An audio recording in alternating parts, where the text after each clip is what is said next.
దేవుని వాక్యం విన్నాం మనము. అయితే ఏ విధంగా దైవ జ్ఞానం మనకు ఎందుకు ఇవ్వబడింది అన్న మాట మనం చదువుకున్నాం. అయితే ఎప్పుడైతే దైవ జ్ఞానము అంటే దేవుడిచ్చిన పరిశుద్ధ గ్రంథాన్ని మనం ధ్యానించమో మనం వెనకబడిపోతాం.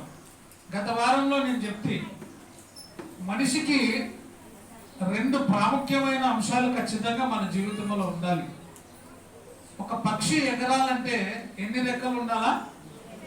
సమాధానం చెప్పాలి. ఒక పక్షి ఎగరాలంటే ఎన్ని రెక్కలు ఉండాలా? మన జీవితంలో కూడా రెండు ఖచ్చితంగా ఉండాలి. రెండు రెక్కలు. ఒకటి ప్రార్థన, రెండవది ధ్యానం.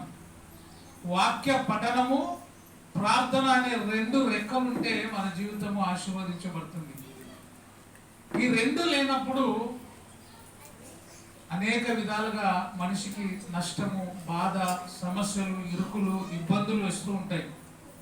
దేవుని మాటను చూస్తే కీర్తనలు 42వ అధ్యాయము 5-6 వచనాలు చదువుకోవడానికి ముందుగా ఇక్కడ కూర్చున్న ప్రతి ఒక్కరు కూడా ఈరోజు ఆదివారం కాబట్టి ముఖాలన్నీ కూడా ఎంతో సంతోషంగా కనబడుతున్నాయి. ముఖములు సంతోషంగా కనబడుతున్నాయి, కానీ ఎవరి పరిస్థితి ఏ విధంగా ఉందో ఎవరికి తెలియదు. పైకి బాగా కనబడుతున్నాము, కానీ హృదయ వేదనలు, హృదయ బాధలు ఎవరికి తెలుసు? దేవునికి మాత్రమే తెలుసు. ఈ రోజున కూర్చున్న నీవు నేను కూడా ముఖము చూడడానికి ప్రకాశవంతంగా, మంచిగా, అందరికీ ఉన్నట్టుగా కనిపించవచ్చు, కానీ కొన్నిసార్లు మన హృదయములో ఉండే బాధ, కష్టము, నష్టము ఇవన్నీ కూడా దేవుడికి తెలుసు.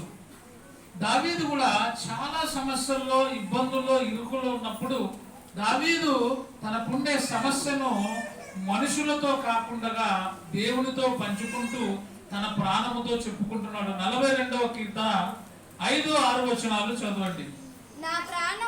నా ప్రాణమా చూడండి, ఎవరితో చెప్పుకుంటున్నాడు?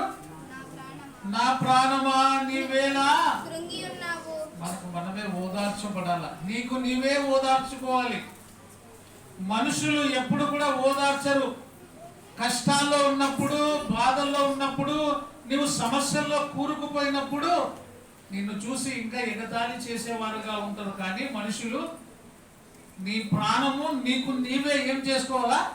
ఓదార్చుకోవాలి. అందుకే నా ప్రాణమా నీవేలా కృంగి ఉన్నావు. ఇప్పుడే దేవుని దాసుడు చెప్పినట్టుగా ఆర్థికంగా మనము బలహీనులమైనప్పుడు ప్రాణం ఏమైతుంది? కృంగిపోతుంది. అరే నేను ఏమి చేయలేకపోతున్నానే, పిల్లలకు ఏమి ఇవ్వలేకపోతున్నానే, కుటుంబము గడవడమే కష్టమైందే అన్నటువంటి బాధల్లో కృంగిపోతుంటాం. అందుకే ఏ విధంగా సంపాదించాలి, ఏ విధంగా ముందుకు పోవాలనే మాటలు మనం నేర్చుకుంటున్నాం. నా ప్రాణమా నీవేలా. అమ్మా అది మామూలే కదా, మనకి అర్థార్థం లేదు, ఏం చేయదు. నా ప్రాణమా నీవేలా. ఎందుకు నువ్వు కృంగుతున్నావు ప్రాణమా? కొన్నిసార్లు ప్రాణము కృంగిపోతుంటది. అయ్యో ఎందుకు నేను ఉన్నా, నా పరిస్థితి ఏమి, నాకే ఎందుకు ఈ అనారోగ్యాలు, ఈ పరిస్థితులు అన్ని కృంగిపోయినప్పుడు అక్కడ ప్రాణముతో అంటాడు. నీవు కూడా నీ ప్రాణముతో చెప్పుకోవాలి. నీకు కష్టం వచ్చినప్పుడు, రోగం వచ్చినప్పుడు, బాధ వచ్చినప్పుడు నీ ప్రాణముతో నువ్వేం చెప్పుకోవాలా? నా ప్రాణమా నీవేలా కృంగి ఉన్నావు. నాలో నీవేళ తొందరపడుచున్నావు. తొందరపడద్దు ప్రాణమా. ఎవరి మీద నిరీక్షణ పెట్టాలా? దేవుడి మీద నిరీక్షణ పెట్టుము. ఆయనే నా రక్షణకర్త అనియు. అదంతా ఒకటే సెంటెన్స్. ఆయనే నా రక్షణకర్త అనియు, నా దేవుడనియు నేను చెప్పుకొనుచు, ఇంకను నేను నా దేవుణ్ణి ప్రాణముతో ఓదార్చుకుని దేవుని స్తుతించేవారుగా ఉండాలి. దేవుని మహిమ పరిచేవారుగా ఉండాలి. ఈరోజు మనం నేర్చుకున్న అంశం ఏమంటే, నీ మనసు బాగలేదా? నీ మనసు, చాలా మంది అంటారు ఏమి అట్లా ఉన్నావు అంటే ఏం చెప్తారు? ముఖం డల్లు ఉందనుకో, ఏమి అట్లా ఉన్నావు అంటే ఏం చెప్తారు? నా ముఖం బాగలేదు అంటారా? ఎవరైనా ఏమంటారు? నా మనసు బాగలేదంటారా, కానీ నా ముఖం బాగలేదని చెప్పుకోను. అందుకే మనసుతో ఏమంటాడు? నా మనస్సు ఎలా కృంగనేలా. దేవుని బట్టి నీ మనసును బలపరుచుకో ప్రాణమా.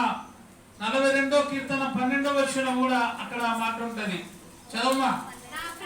మళ్ళీ చెప్తున్నాడు, నా ప్రాణమా, నా ప్రాణమా. ఈరోజు నీ ప్రాణముతో కూడా దేవుడు చెప్తున్నాడు, కృంగొద్దు. ప్రయాసపడి భారం మోసుకొని చున్న సమస్త జనులారా, నువ్వు కృంగిపోతున్నావేమో, నా దగ్గరికి రా, నేను నీకు విశ్రాంతి ఇస్తా. నీ ప్రాణమును దేవుని మాటతో నిమ్మలపరుచుకొని దేవుని దగ్గరికి వస్తే మన ప్రాణము నిమ్మలమవుతుంది.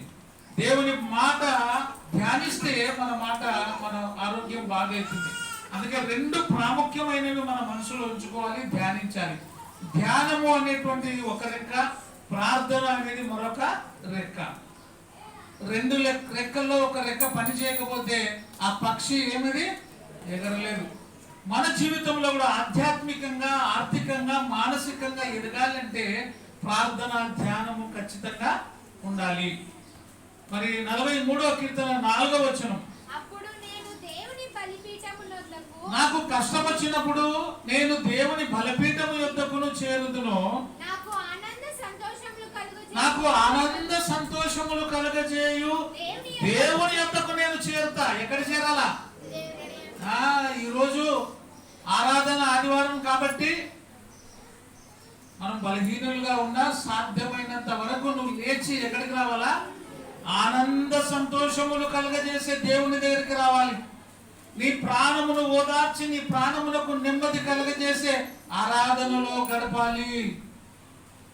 క్రైస్తవుడు ప్రతి ఆదివారమున ఎక్కడుండాలా? అపోస్తుల బోధ యందును, సహవాసమందును, రొట్టె విరుచుట యందును, ప్రార్థన చేయుట యందును. అది నా ప్రాణమా, కృంగొద్దు. కృంగిపోకుండా నీ ప్రాణమును వాక్యముతో ఓదార్చుకో.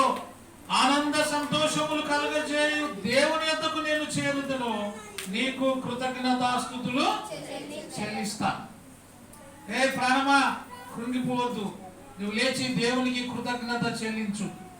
ఈరోజు కృంగిపోతున్న ప్రతి ప్రాణము దేవునికి ఏం చెల్లించాలా? కృతజ్ఞత చెల్లించాలి. 34వ కీర్తన 17 నుంచి చదువుకొని 20 వరకు చదువుకొని ముగించుకుందాం. నీతిమంతులు మొరపెట్టగా యెహోవా ఆలకించును, వారి శ్రమలన్నిటిలో నుండి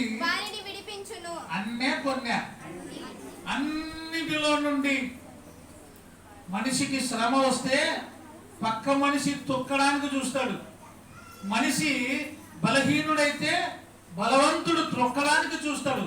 మన దేవుడైతే మనము బలహీనులుగా ఉన్నా, మనము పడిపోతూ ఉన్నా చేయిచ్చి ఆదరిస్తాడు. ఆయన చేయి పట్టుకుంటే మనము నేలను పడినా కూడా మరలా తిరిగి లేస్తామనేది గుర్తుపెట్టుకోవాలి. ఈరోజు ఎంతో మంది, నేను మరలా చెప్తున్నా, బాగా చూడడానికి బాగున్నాం, కానీ లోపల హృదయంలో మానసికంగా ఎన్నో ఆర్థిక పరిస్థితులు, ఇబ్బందులు, కష్టాలు, సమస్యలు, ఇవన్నీ కూడా మనుషులతో చెప్పుకోలేము. కానీ చెప్పుకోవాల్సిన దేవునికి ఖచ్చితంగా మనం ఏం చేయాలా? చెప్పుకోవాలి. డాక్టర్కి రోగం చెప్పుకోవాలి, దేవునికి కష్టము చెప్పుకోవాలి. డాక్టర్కి నీ రోగం చెప్పుకుంటేనే నీకు తగిన వైద్యం అందిస్తాడు. దేవునికి నీ పరిస్థితి చెబితేనే దేవుడు నీకు సమాధానం ఇస్తాడు. అందుకే ఆయన సన్నిధికి రావడము ఎప్పుడు కూడా మనం ఆసక్తితో రావాలి. చదవమ్మా. నీతిమంతులు మొరపెట్టగా యెహోవా ఆలకించును, వారి శ్రమలన్నిటిలో నుండి వారిని విడిపించును. ఏ హృదయము? విరిగిన హృదయము గల వారికి యెహోవా దగ్గరివాడు, సమీపస్థుడు.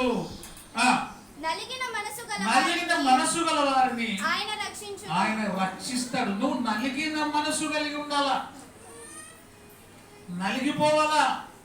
నలిగిన మనసు, విరిగిన మనసు కలిగి ఉండాలా.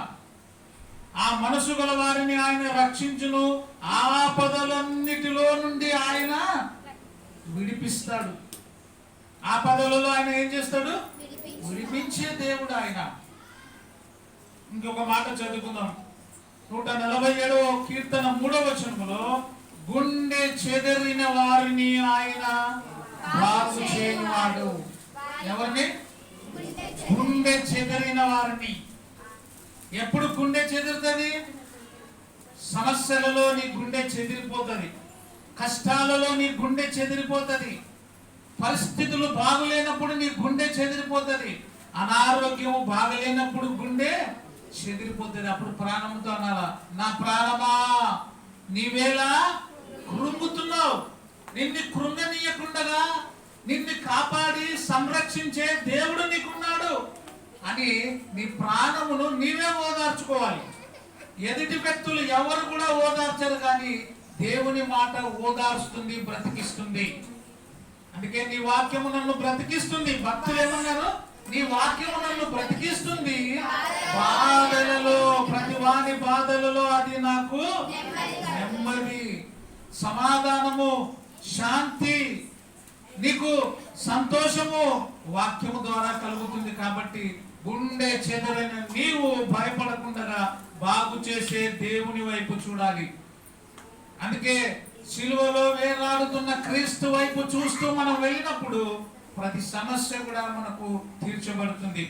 కాబట్టి ప్రియమైన దేవుని సంగమా, నీ మనసు బాగలేకపోతే, నీ హృదయం కృంగిపోతూ ఉంటే, నీవు నిరుత్సాహమైన పరిస్థితిలో ఉంటే, దీనమైన పరిస్థితిలో ఉంటే, నీవు నీ చేతులు దేవునికి సమర్పించి, ప్రభువా నన్ను ఆదుకో ప్రభువా, నాకు సహాయం చేయి ప్రభువా అని నువ్వు ప్రార్థన చేసినప్పుడు, నువ్వు ధ్యానము చేసినప్పుడు నీ దేవుడు నీ పక్కనే ఉంటాడు, నీ తోడు ఉంటాడు, నీలో ఉంటాడు, నీ కుటుంబాన్ని ఆదరిస్తాడు అని వాక్య భాగం ద్వారా తెలియజేస్తూ ముగిస్తున్నాను. అందరికీ వందనాలు.